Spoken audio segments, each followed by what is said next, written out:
मैनू शौक मदीने जावण तरीके को आम कर।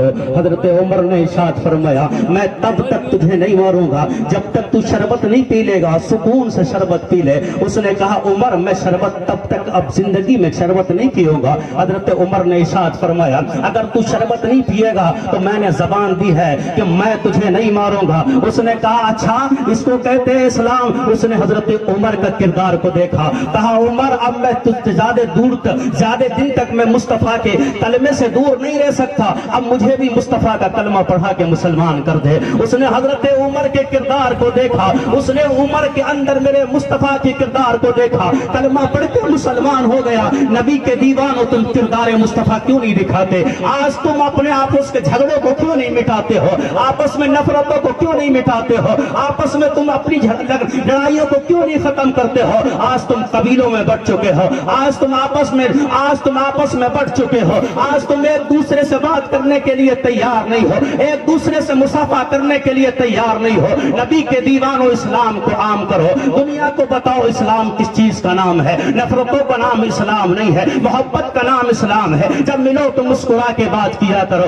जब मिलो तो प्यार से बात किया करो, आपस में मोहब्बत पैदा करो, आपस में प्यार पैदा करो, अपना किरदार दिखाओ। जब तुम बाजार में पहुंचो और बाजार में पहुंचने के बाद जब तुम किसी से बात करो तो मेरे मुस्तफा की जिंदगी को सामने रख के बात करो, ताकि दुनिया कहने पे मजबूर हो जाए। जब दौसरज के मुसलमानों के बात करने का अंदाज ये है, दौसरज के मुसलमानों के खरीदो फरोख्त का अंदाज ये है, जब इनके बेचने और इनके खरीदने का अंदाज ये है, इनके चलने का अंदाज ये है, इनके बोलने का अंदाज ये है, इनके देखने बैठने का अंदाज ये है, तो फिर इनके मुस्तफा का अंदाज क्या होगा? इनके नबी का अंदाज क्या होगा? जिसके तरीके पे चलते हैं उनका अंदाज क्या होगा? नबी के दीवानों, इस्लाम को आम करो। आज तुम जब चलते हो तो दूसरे की बहन बेटियों को देखते हो, जब तुम गलियों में बैठते हो दूसरे की बहन बेटियों को देखते हो। आज तुमने इस्लाम के दामन पे दाग लगवाया है। आज किसी की कमी नहीं है, अगर कमी है तो सिर्फ हमारी और तुम्हारी कमी है। देख इस्लाम किस चीज का नाम है। मेरे ख्वाजा गरीब नवाज हिंदुस्तान में आए, आने के बाद अन्ना सागर के करीब बैठ गए। राजा पृथ्वीराज ने बहुत कोशिश कर ली, हथियार आप पे चलवा दिए, जादू आप पे चलवा दिए, बहुत कोशिशें कर ली किसी तरीके से इस फकीर को भगा दिया जाए, लेकिन वो जिसे मेरे मुस्तफा ने भेजा हो उसे भारत से कौन भगा सकता है? याद रखो मुसलमान हो, जब तक तुम नबी के तरीके पर रहोगे तुम्हें कोई मिटा नहीं सकता। जब तक तुम सुन्नतों पे चलते रहोगे तुम्हें कोई खत्म नहीं कर सकता। जब तक तुम मुस्तफा का तरीका अपनाते रहोगे तुम्हें कोई मिटा नहीं सकता। देख अजमेर में मेरा ख्वाजा आके बैठ गया, पृथ्वीराज बेचैन और परेशान है, मीटिंगें हो रही हैं, बहुत बड़ी कॉन्फ्रेंस थी, बड़े बड़े जादूगरों को इकट्ठा किया। इकट्ठा करने के बाद कहा, इसने मेरा जीना हराम कर दिया, मुझे सुकून नहीं है। जब अजानें होती है तो मुझे बेचैन हो जाता हो, जब कुरान की तिलावत की आवाज मेरे कानों में आती है मैं बेचैन हो जाता हूँ। कोई ऐसी तरकीब बताओ जिससे ये मुसलमान यहाँ से भाग जाए, भारत से मुसलमान निकल जाए। तमाम ने अपना अपना मशवरा दिया, किसी ने कुछ कहा, किसी ने कुछ कहा। एक बहुत बुरा जादूगर बैठा हुआ, उसने कहा एक तरीका है मुसलमानों को भगाने का, अगर वो तरीका अपना लिया गया मुसलमान चला जाएगा, अजान चली जाएगी, कुरान चला जाएगा, इस्लाम हिंदुस्तान से चला जाएगा। का वो तरीका कौन सा है? कहा इसके साथ जो मुसलमान है ना, या तो इसकी निगाहों को गंदा कर दो, या इनके साथ जो मुसलमान है इनकी किसी की निगाहों को गंदा कर दो। पृथ्वीराज ने कहा इसलिए इतनी सी बात है, ये तो मैं अभी यूं ही करा लेता हूं। उसने अजमेर की खूबसूरत लड़कियों को बुलाया और बुलाने के बाद उन्हें सिखाने के बाद मेरे ख्वाजा की तरफ भेज दिया। लेकिन याद रखो, जिन्हें मुस्तफा को चेहरे दिखाना है, जिन्हें रब की बारगाह में हाजिर होना है, जिन्हें कब्र में मुस्तफा के सामने पेश होना है, जिन्हें हश्र में नबी के सामने पेश होना है, वो किसी की बहन बेटी को नहीं देखते, किसी की इज्जत की तरफ नहीं देखते हैं, किसी की बहन बेटियों के सरों से दुपट्टे नहीं खींचते।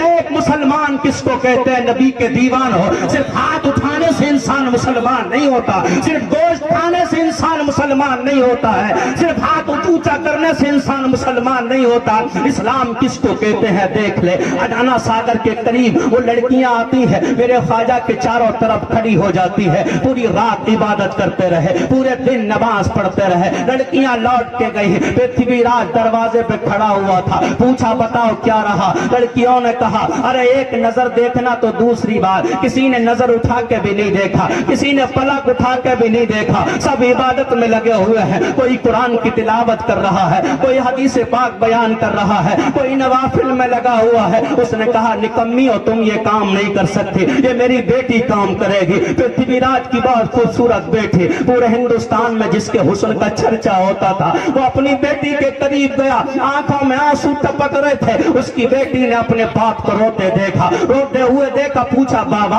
کیوں رو رہے ہو؟ رونے کی وجہ کیا ہے؟ پرتھوی راج نے کہا میرا جینا حرام ہو چکا ہے، میری راتوں کی نیند چھن چکی ہے، میرا سکون چھن چکا ہے، میرا چین چھن چکا ہے۔ جب سے مسلمان آئے ہیں میں بے چین ہو گیا ہوں، جب سے اذانیں ہوتی ہیں میں بے چین ہو گیا ہوں، قرآن کی تلاوت ہوتی ہے میں بے چین ہو گیا ہوں۔ میں چاہتا ہوں مسلمان بھارت سے چلا جائے، مسلمان بھارت سے نکل جائے۔ بیٹی نے کہا بابا میرے لیے کوئی کام ہو تو بتاؤ، خون کا ایک ایک قطرہ تیرے لیے بہا دوں گے، خون کا ایک ایک قطرہ تیرے لیے بہا دوں گے۔ باپ نے کہا بیٹی اگر تو نے کسی مسلمان کی نگاہ کو گندا کر دیا، ایک مرتبہ اس نے تیرے طرف دیکھ لیا، سمجھ لے اسلام ختم ہے، سمجھ لے مسلمان ختم ہے، سمجھ لے قرآن چلا جائے گا، سمجھ لے ان مسلمانوں کی جو عزت ہے نا، ان کے اندر ان کی سینوں میں جو طاقت ہے نا، وہ سب ختم ہو جائے گی۔ پرتھوی راج کی بیٹی نے کہا ٹھیک ہے دے میں ابھی کرتی ہوں۔ اس نے چھوٹے چھوٹے کپڑے پہنے، ننھے ننھے کپڑے پہننے کے بعد انا ساگر کے قریب گئی، پہلے پانی میں غوطہ لگایا،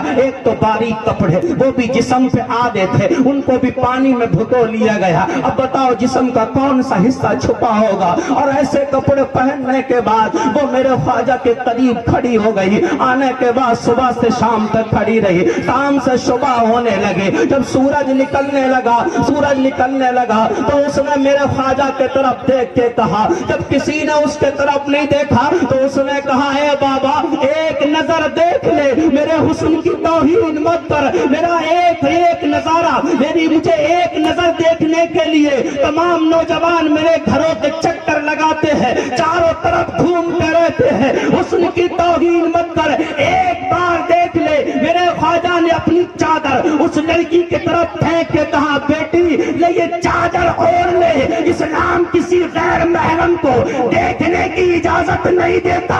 لڑکی نے اتنا سنا، کہا بابا تیرے بولنے میں مٹھاس بہت ہے، یہ مٹھاس کہاں سے آیا؟ میرے خواجہ نے فرمایا یہ مصطفیٰ نے عطا فرمایا ہے، یہ تو اسلام کا مٹھاس ہے۔ پرتھوی راج کی بیٹی نے کہا آج تک میں نے سنا اسلام تو آتنک پھیلاتا ہے، اسلام نفرتیں پھیلاتا ہے، اسلام تو لڑکیوں کے سیدائی ہوتا ہے، اسلام مسلمان جو ہوتے ہیں وہ عیاش و مکار ہوتے ہیں، لیکن آج میں نے مسلمان دیکھا ہے کہ اسلام یہی ہے۔ میرے خواجہ نے کہا اسلام یہی ہے۔ پرتھوی راج کی بیٹی نے کہا ارے پھر مجھے بھی مصطفیٰ کا کلمہ پڑھا کے مجھے بھی مسلمان کر دے۔